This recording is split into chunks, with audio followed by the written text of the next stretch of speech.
बिस्मिल्लाहिर्रहमानिर्रहीम। अस्सलाम वालेकुम everyone. I hope you all will be fine and happy. आज की जो वीडियो है वो एनेस्थीसिया के बारे में है। एनेस्थीसिया एक ऐसा प्रोसेस है जिससे पेशेंट को अनकॉन्शियस किया जाता है before doing the operation. Unconscious करने के लिए डिफरेंट काइंड ऑफ केमिकल्स को एंड मेडिसिन को यूज़ किया जाता है जिससे पेशेंट जो है वो अनकॉन्शियस हो जाते हैं। अब एनेस्थीसिया जो है वो स्पेशलिस्ट जो हैं वो एनेस्थीसिया के भी स्पेशलिस्ट होते हैं जो कि ड्यूरिंग ऑपरेशन डॉक्टर्स के साथ उनको असिस्ट कर रहे होते हैं और वो एनेस्थीसिया इंजेक्ट करते हैं। हर बंदा जो है वो एनेस्थीसिया नहीं दे सकता, और इवन जो डॉक्टर्स हैं, जो गायनोकोलॉजिस्ट हैं, तो वो भी एनेस्थीसिया नहीं दे सकते। हर ऑपरेशन को परफॉर्म करने के लिए डिफरेंट काइंड ऑफ स्पेशलिस्ट होते हैं। तो एनेस्थीसिया का भी जो सेक्शन है वो एक स्पेशलिस्ट के हाथ में होता है और वो इसको परफॉर्म करते हैं। एनेस्थीसिया जो है इसका मकसद ये होता है कि ज़ाहिर है जब ऑपरेशन आपका होना है तो आपकी बॉडी पे कट्स लगने हैं, तो ऑब्वियसली जैसे मैंने अपनी पिछली वीडियो में बताया था कि राउंड अबाउट 6 इंसिजन्स हमारी बॉडी पे लगते हैं। तो ज़ाहिर है इतने इंसिजन्स तो हम कभी भी नहीं अपने जीते जागते हुए लगवा सकते हैं ना। तो एनेस्थीसिया देना पड़ता है पेशेंट को एक ऐसी स्टेट ऑफ अनकॉन्शियसनेस में भेजना पड़ता है जहाँ पे पेशेंट जो है वो अनअवेयर होता है of all the things which are happening to him और हर। डेफिनेटली बेबी की डिलीवरी में तो फीमेल के साथ ही ये सब कुछ हो रहा होता है। तो एनेस्थीसिया की 2 टाइप्स हैं जिनके बारे में मैं बात करना चाहूँगी। 2 टाइप्स हैं, एक जनरल एनेस्थीसिया और एक स्पाइनल एनेस्थीसिया। तो अगर कभी इस तरह की स्टेट से आपको गुजरना पड़ता है जहाँ पे आपको चूज़ करना पड़े, आपको ऑपरेशन करवाना पड़ता है और आपको ये चूज़ करना पड़े कि आपके लिए बेस्ट क्या है, तो इससे रिलेटेड ये वीडियो है ताकि आपके लिए ये वीडियो थोड़ी हेल्पफुल हो।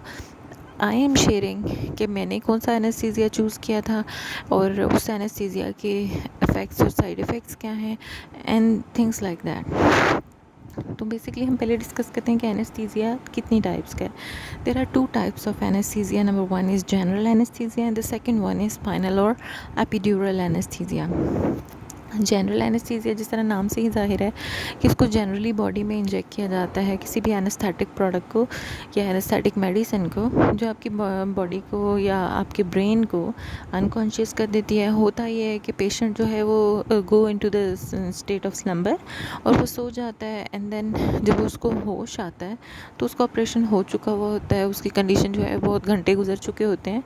वो भी एक टाइम रेंज होती है कि इतने देर के लिए पेशेंट को बेहोश किया जाता है। तो ये होता है कि जी जनरल एनेस्थीसिया जिसमें पेशेंट को बिल्कुल अनकॉन्शियस कर दिया जाता है। दूसरा एनेस्थीसिया है स्पाइनल एनेस्थीसिया। स्पाइनल एनेस्थीसिया जो है वो इंजेक्ट किया जाता है इन योर वर्टिब्रल कॉलम। अब जैसे हमें पता है कि जो हमारी स्पाइन है जो वर्टिब्रल कॉलम है वो डिफरेंट छोटी छोटी डिस्क से मिलके बनी हुई होती है जिनको हम वर्टिब्री बोलते हैं। 2 वर्टिब्रीज जो हैं, हमारी जो पूरा जो स्पाइनल कॉर्ड है या जो हमारा पूरा जो है वो वर्टिब्रल कॉलम है वो डिफरेंट छोटी डिस्क से मिलके बना हुआ होता है। There is a number of disc जो मिल के ना हमारा वर्टिब्रल कॉलम बनाती हैं। तो 2 वर्टिब्रल कॉलम्स के दरमियान फ्लैश होता है, गोश्त होता है, जिसमें स्पाइनल एनेस्थीसिया जो है वो इंजेक्ट किया जाता है। It is a very big misconception कि जो स्पाइनल एनेस्थीसिया है वो हड्डी के अंदर दिया जाता है, हड्डी में इंजेक्शन लगाया जाता है। तो ये तो एक कॉमन सी बात है, इट इज़ अंडरस्टूड कि हड्डी में कभी भी आप जो है वो इंजेक्शन नहीं जा सकता। डेफिनेटली सिरिंज को इंजेक्ट करने के लिए तो गोश्त चाहिए ना। तो होता क्या है कि spinal anaesthesia between the 2 vertebrae is injected into your flash.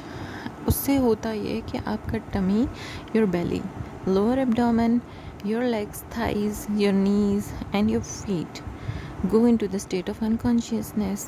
फिर आपका जो ऑपरेशन है वो लोअर एब्डोमिनल एरिया जो है आपका उसमें परफॉर्म किया जाता है, and then it is stitched back और आपको पता भी नहीं चलता। और ड्यूरिंग ऑपरेशन होता क्या है कि पेशेंट के फेस के आगे एक छोटा सा बोर्ड लगा दिया जाता है कि अगर पेशेंट कभी चेक भी करने की कोशिश करें कि what is happening to me, तो वो ना देख सके, क्योंकि ज़ाहिर है जब आप अपने आप को एक इस तरह की स्टेट में देखते हैं, when you are being cut and the blood is being wasted, तो ज़ाहिर है आप वैसे ही आपको चक्कर आ जाने हैं। तो ये है स्पाइनल एनेस्थीसिया। अब स्पाइनल एनेस्थीसिया और जनरल एनेस्थीसिया में से बेटर कौन सा है? तो the answer is spinal anaesthesia, क्योंकि जनरल एनेस्थीसिया जो है, it was a time a few years back जब general anaesthesia was very trending, और हर पेशेंट को जनरल एनेस्थीसिया दिया जाता था ऑपरेशन करवाने से पहले। उसकी वजह ये होती थी कि पेशेंट्स जो है ज़ाहिर है वो हाइपर होते हैं, परेशान होते हैं, डरे हुए होते हैं, तो उनको नॉर्मल करने के लिए जनरल एनेस्थीसिया दिया जाता था, and then the operation used to be performed very easily.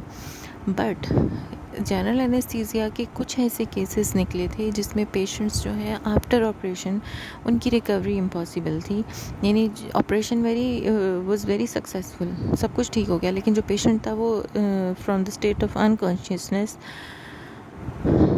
went directly into the state of death।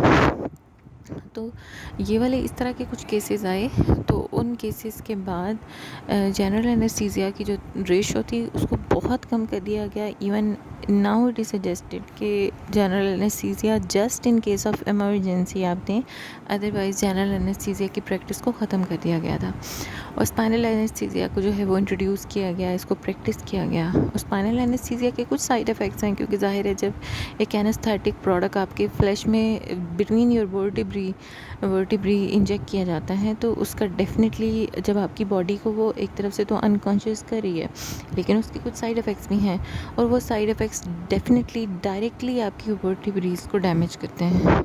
And at the later stages of your life आपकी बैकबोन में पेन होता है, कुछ लड़कियों को यंग एज में बैक एक स्टार्ट हो जाता है, डिफ़िकल्टी होती है चलने फिरने में, सीधा लेटने में, झाड़ू देने में, और इस तरह की कुछ हाउस होल्ड एक्टिविटीज़ में।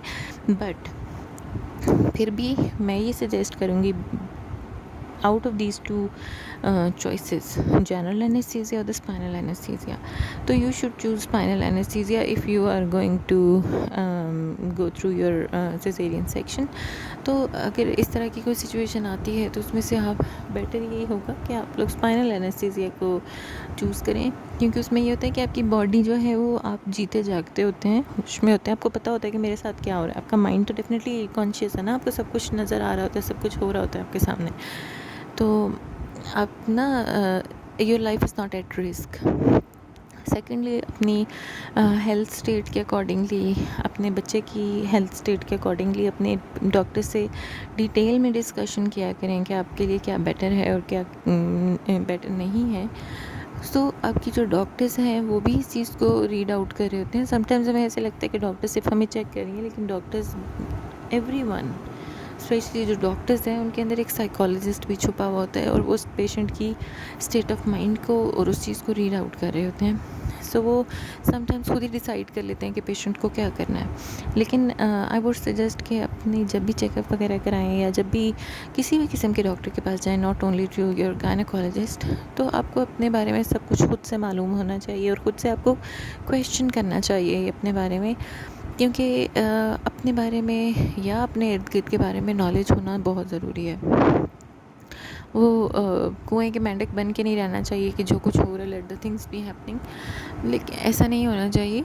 आपको अपने बारे में एटलीस्ट अपनी बॉडी के बारे में सब कुछ पता होना चाहिए कि मुझे कौन कौन सी प्रोडक्ट्स जो हैं वो मेरी बॉडी में इंजेक्ट की जा रही हैं, उनके क्या इफेक्ट्स एंड साइड इफ़ेक्ट्स हैं, क्योंकि इस तरह डेफिनेटली आपको एक बैलेंस लाइफ गुजारने में हेल्प होती है। आप अपनी लाइफ के बारे में फिर डिसाइड कर सकते हैं कि मुझे अब ये चीज़ करनी है और मुझे ये काम नहीं करना। सो आई होप ये वीडियो आपके लिए हेल्पफुल होगी। Kindly share these videos with those जिनको आपको पता है कि these girls are going to be mommies, तो उनके लिए होपफुली ये वीडियोस हेल्पफुल होंगी। आई होप आपके लिए और सबके लिए अल्लाह पाक आसानियाँ करें इंशाल्लाह। Take care, good bye.